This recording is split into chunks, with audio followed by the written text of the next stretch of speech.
আপনি কি কখনো নামাজ পড়ে উঠে নিজেকে প্রশ্ন করেছেন, আল্লাহ কি আমার এই নামাজটা কবুল করেছেন, নাকি আমি শুধু রুকু সিজদা করেই চলে এসেছি?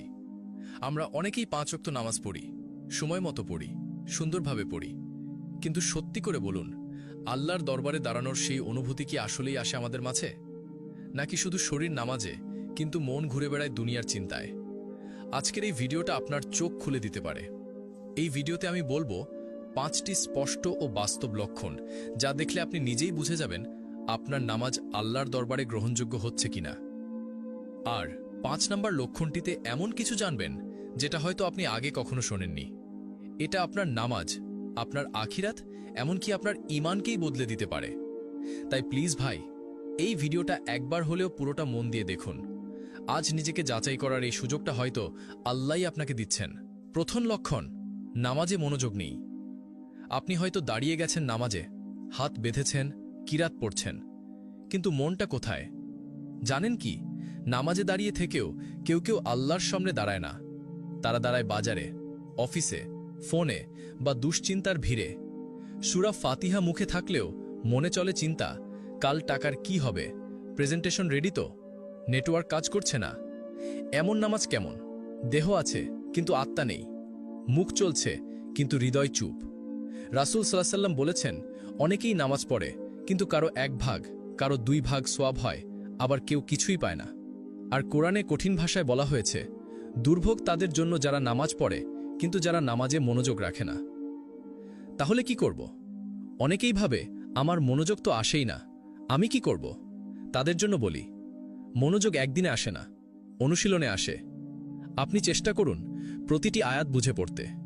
ভাবুন, এই মুহূর্তে আমি স্রষ্টার সামনে দাঁড়িয়ে আছি। আপনার অক্ষমতা আল্লাহকে জানান। মনোযোগ ছুটে গেলেও আবার ফেরান। নামাজ কেবল দায়িত্ব নয়, এটা আল্লাহর সাথে দেখা করার সময়। এই দেখা যেন মনের দেখা হয়, শুধু শরীরের না। তাই আজই থেকে চেষ্টা করুন আল্লাহর সামনে মন দিয়ে দাঁড়াতে। তাহলেই আসবে সে প্রশান্তি, যেটা দুনিয়ায় আর কোথাও নেই। দ্বিতীয় লক্ষণ, নামাজের পরও পাপ কাজ করেন, পরিবর্তন আনেন না। আপনি নামাজ পড়লেন, কিন্তু নামাজ শেষে কি করলেন? মিথ্যা কথা, গীবত, অহংকার, হারাম কন্টেন্ট দেখা, সব যেন আগের মতোই চলছে। তাহলে প্রশ্ন আসে, নামাজ কি পরিবর্তন আনছে? আল্লাহ স্পষ্ট করে বলেন, নিশ্চয়ই নামাজ অশ্লীলতা ও মন্দ কাজ থেকে বিরত রাখে। অর্থাৎ যদি নামাজ ঠিকমতো হয় তাহলে সেটা আমাদের বদলায়, কিন্তু যদি নামাজ পড়েও আমরা আগের মতোই থাকি, তাহলে বুঝতে হবে নামাজ আমাদের অন্তর ছুঁতে পারেনি। নামাজের অর্থই হল দিনে 5 বার নিজেকে শুধরে নেওয়ার সুযোগ। প্রতিটি নামাজ যেন বলে, তুমি আজ একটু ভালো হও, তুমি আল্লাহর বান্দা, দুনিয়ার গোলাম নও, তুমি ফিরে এসো, আবার শুরু করো। ভাবুন একবার, 5 ওয়াক্ত নামাজ পড়েও যদি আপনি যেমন ছিলেন তেমনই থাকেন, তাহলে কোথায় গেল নামাজের প্রভাব? জানি একদিনে বদল আসে না, কিন্তু বদলের ইচ্ছা তো থাকতে হবে, তাই না? তাহলে কি করবেন? নামাজের আগে একটি দোয়া করুন, হে আল্লাহ, এই নামাজ যেন আমাকে বদলে দেয়। একটি গুনাহ চিহ্নিত করুন যেটা আপনি প্রতিদিন করেন, এবং বলুন, আজ আমি এই কাজটা ছাড়তে চেষ্টা করব আল্লাহর জন্য। নামাজের পর নিজেকে প্রশ্ন করুন, এই নামাজের পর আমি কি একটু ভালো মানুষ হয়েছি? আপনার নামাজ যদি আপনাকে বদলায় না, তাহলে হয় নামাজ ঠিক হয়নি, নয়তো আপনি নামাজকে জীবনের অংশ বানাতে পারেননি। তৃতীয় লক্ষণ, তাড়াহুড়ো করে নামাজ পড়া। অনেকেই নামাজ পড়েন ঠিকই, কিন্তু এমনভাবে যেন কেউ পেছনে তাড়া করছে। রাসূল সাল্লাল্লাহু আলাইহি ওয়াসাল্লাম একদিন এমন এক ব্যক্তিকে দেখলেন যিনি দ্রুত নামাজ শেষ করলেন। তিনি বললেন, তুমি আবার ফিরে যাও এবং নামাজ পড়ো, কারণ তুমি নামাজ আদায় করনি। ব্যক্তিটি 3 বার নামাজ পড়লেন এবং প্রতিবার নবীজি বললেন, তুমি নামাজ আদায় করনি। কারণ রুকু ঠিক নয়, সিজদা অসম্পূর্ণ, হৃদয় শ্রদ্ধা নেই। একটু ভাবুন, আমরা যদি কোনো গুরুত্বপূর্ণ ব্যক্তির সামনে যাই, একজন বস, একজন শিক্ষক, একজন বিচারক, তাদের সামনে দাঁড়িয়ে কি তাড়াহুড়ো করতাম? তাহলে আল্লাহর সামনে দাঁড়িয়ে কেন এমন আচরণ? তিনি, যিনি আমাদের সৃষ্টি করেছেন, রিজিক দেন, জীবন দেন, ক্ষমা করেন, তার সামনে দাঁড়ানোর সময় কি সবচেয়ে দ্রুত কাজ শেষ করার সময়? সমাধান কি? নামাজ পড়ুন ধীরে, গভীর মনোযোগে। প্রতিটি রুকু ও সিজদা যেন হয় আত্মার গভীর থেকে, তাসবিহ গুনে নয়, হৃদয় বুঝে পড়ুন। মনে মনে বলুন, এই হতে পারে আমার জীবনের শেষ নামাজ। যখন নামাজ পড়বেন, সময় দিন, মন দিন, ভালোবাসা দিন।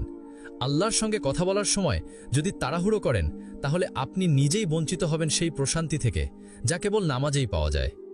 চতুর্থ লক্ষণ, সময় মতো নামাজ না পড়া। আল্লাহ দিনে 5 বার আপনাকে ডাকেন যেন আপনি একটু তার সাথে কথা বলেন, কিন্তু আপনি ঘুমের কারণে ফজর চলে যায়, দুপুরে ব্যস্ত, বিকেলে ক্লান্ত, এশা পড়তে পড়তে চোখ লেগে আসে। নামাজ হয়তো পরে পড়েন, কিন্তু সময় মতো আল্লাহর ডাকে সাড়া দেন না। রাসূল সাল্লাল্লাহু আলাইহি ওয়াসাল্লাম বলেন, সবচেয়ে প্রিয় নামাজ আল্লাহর কাছে হলো সময়ের শুরুতে পড়া নামাজ। ভাবুন একবার, আপনার অফিসে বস ডাকলে আপনি কি দেরি করেন? আপনার কোনো প্রিয় মানুষ যদি ফোন করে আপনি কি বলেন, পরে কথা বলবো? আল্লাহ, যিনি আপনার রিজিক দেন, জীবন দেন, ক্ষমা করেন, তার ডাকে আপনি বারবার দেরি করেন। সময় মতো না পড়লে কি হয়? নামাজের গুরুত্ব কমে যায়, আলস্য বেড়ে যায়, ধীরে ধীরে শয়তান সুযোগ নেয়। সমাধান কি? নামাজকে অগ্রাধিকার দিন, অন্য কাজ নয়। নিজেকে বলুন, আল্লাহ আমাকে ডাকছেন, আমি কি শুনব না? যে ব্যক্তি আল্লাহর ডাকে সময় মতো সাড়া দেয়, আল্লাহ তার দোয়ার জবাব ঠিক সময় দেন। পঞ্চম লক্ষণ, নামাজ পড়ে অহংকার করা। অনেকে 5 ওয়াক্ত নামাজ পড়েন, মসজিদে যান, সুন্নত মুস্তাহাব মেনে চলেন এবং তারপর মনে করেন, আমি তো ভালো মুসলিম, আমি তো বাকি সবার চেয়ে ভালো। এটাই সবচেয়ে ভয়ঙ্কর ফাঁদ। নামাজ আমাদের বানায় বিনয়ী, কিন্তু কেউ কেউ হয়ে যান আত্মগর্বিত। এই মনোভাবই হলো সবচেয়ে ক্ষতিকর। আমি নামাজ পড়ি, অথচ সে পড়ে না। আমি তো নিয়মিত মসজিদে যাই, অন্যরা শুধু কথা বলে। আমার টুপি আছে, দাড়ি আছে, আমি তো ঠিক পথে আছি। এই আমি রোগটাই হলো ইবলিসের প্রথম রোগ। সে সেজদা করতে অস্বীকার করেছিল এই অহংকারেই। রাসূল সাল্লাল্লাহু আলাইহি ওয়াসাল্লাম বলেছেন, যার মনে 1 কণার পরিমাণ অহংকার আছে সে জান্নাতে প্রবেশ করবে না। আপনি যদি নামাজ পড়ে নিজেকে বড় ভাবেন, তাহলে সেই নামাজ আপনার অহংকারের খোরাক হয়ে দাঁড়ায়। চিন্তা করুন, নামাজ হলো আল্লাহর সামনে মাথা নত করা, সেজদা হলো নিজের সব অহংকার মাটিতে মিশিয়ে দেওয়া। কিন্তু আপনি যদি সেই সেজদা করে উঠে বলেন, আমি তো অন্যদের চেয়ে ভালো, তাহলে সেই নামাজের ফল কি? সমাধান কি? নিজের আমলকে ছোট ভাবুন, আল্লাহর দয়ার ওপর ভরসা রাখুন। আমল কবুল হবে কিনা, এটাই বড় প্রশ্ন। নামাজ পড়ে কাঁদুন, গর্ব না। নামাজ আমাদের বদলাতে আসে, অহংকার বাড়াতে নয়। যে সত্যি নামাজ বুঝে পড়ে সে জানে, আমি কিছুই না, আমি সবকিছুর জন্য আল্লাহর মুখাপেক্ষী। তাই নামাজ পড়ে যদি মনে হয় আমি সেরা, তবে বুঝে নিন আপনার হৃদয় এখনও রোগ আছে। আজই দোয়া করুন, হে আল্লাহ, আমাকে নামাজি বানান, কিন্তু অহংকারী না। ভাই ও বোনেরা, এই 5টি লক্ষণ আমাদের ভয় দেখানোর জন্য না, বরং নিজের নামাজকে যাচাই করার একটি আয়না। তাই আসুন, নামাজ পড়ি ভালোবাসা দিয়ে, বিনয় নিয়ে, মনোযোগ দিয়ে, আর আল্লাহর সামনে ভাঙা হৃদয় নিয়ে। কমেন্টে লিখুন, আল্লাহ আমার নামাজ কবুল করুন এবং হৃদয়কে নামাজি বানিয়ে দিন। ভিডিওটি শেয়ার করুন যাতে অন্যরাও সচেতন হতে পারে আর আমরা সবাই মিলে আল্লাহর কাছে ফিরে যেতে পারি। আল্লাহ আমাদের সবার নামাজ কবুল করুন। আমিন।